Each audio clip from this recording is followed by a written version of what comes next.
धार्मिक मान्यताओं के अनुसार नाग पंचमी का लाभ व्रती को तभी प्राप्त होता है जब वह नाग पंचमी की व्रत कथा को पढ़ता या सुनता है। इसलिए आज के दिन कथा जरूर सुने। आज यानी 21 अगस्त 2023 को देश भर में नाग पंचमी का त्यौहार मनाया जा रहा है। हिंदू पंचांग के अनुसार प्रत्येक वर्ष श्रावण मास के शुक्ल पक्ष की पंचमी तिथि को नाग पंचमी का पर्व मनाया जाता है। नाग पंचमी का ये पावन पर्व नाग देवता को समर्पित है। इस दिन नाग देवता की प्रतिमा या मूर्ति का दूध से जल अभिषेक किया है और विधि विधान से पूजा की जाती है। धार्मिक मान्यताओं के अनुसार नाग पंचमी का लाभ व्रती को तभी प्राप्त होता है जब वह नाग पंचमी की व्रत कथा को पढ़ता या सुनता है। नाग पंचमी की व्रत कथा इस प्रकार है। एक बार किसी गांव में एक किसान रहता था। किसान के एक बेटी और 2 बेटे थे। किसान बहुत मेहनती था। अपने परिवार को पालन पोषण के लिए वह खुद हल चलाता था।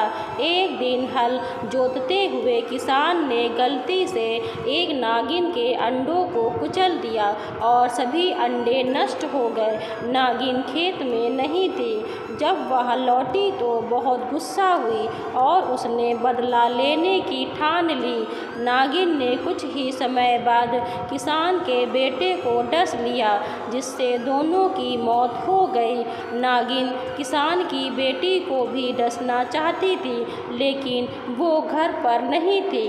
अगले दिन नागिन फिर किसान के घर आई तो देखकर बहुत हैरान हुई, क्योंकि किसान की बेटी ने नागिन के सामने एक कटोरी में दूध रख दिया और नागिन से माफ़ी मांगने लगी। किसान की बेटी इस रवैये से नागिन बहुत खुश हुई और नागिन ने दोनों भाइयों को जीवित कर दिया। यह घटना श्रावण शुक्ल की पंचमी को हुई थी। यही कारण है कि इस दिन नागों की पूजा की जाती है। नाग पंचमी के बारे में आप कितना जानते हैं, 1 मिनट में खुद को परखें। वहीं एक दूसरी कथा के मुताबिक एक राजा की रानी गर्भवती थी। उसने राजा से जंगल से फल लाने की इच्छा व्यक्त की। राजा वन से करेली तोड़ने लगा। तभी वहाँ नाग देवता आ गए और कहा कि तुमने मेरी आज्ञा के बिना करेली क्यों तोड़ी। राजा से क्षमा मांगी, लेकिन नाग देवता ने एक ना सुनी।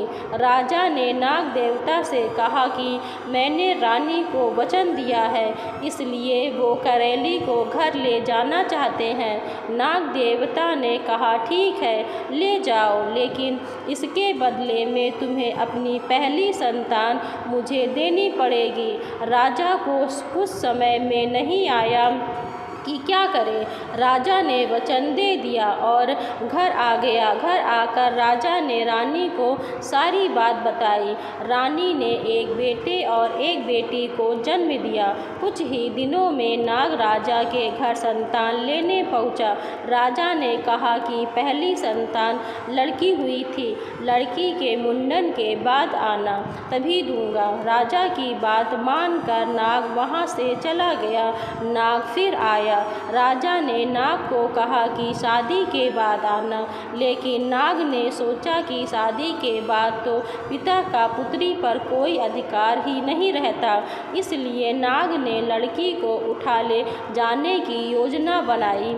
एक दिन नाग राजा की बेटी को उठाकर ले गया और राजा को बता दिया। राजा ने जैसे ही बेटी को ले जाने की बात सुनी तो राजा की उसी समय मौत हो गई। राजा की मौत की खबर सुनकर रानी भी मर गई। अब घर में राजा का लड़का अकेला रह गया। राजा के बेटे को उसके रिश्तेदारों ने लूट लिया और भिखारी बना लिया। राजा का बेटा भीख मांगने लगा। एक दिन भीख मांगते हुए राजा का लड़का नाग के घर पहुँचा। पहुंचा तो उसकी बहन ने उसे पहचान लिया और फिर दोनों भाई बहन प्रेम पूर्वक रहने लगे। तभी से यह त्यौहार मनाया जाता है। अगर वीडियो पसंद आया हो तो वीडियो को लाइक और चैनल को सब्सक्राइब करें और अपने दोस्तों के साथ शेयर करें। धन्यवाद।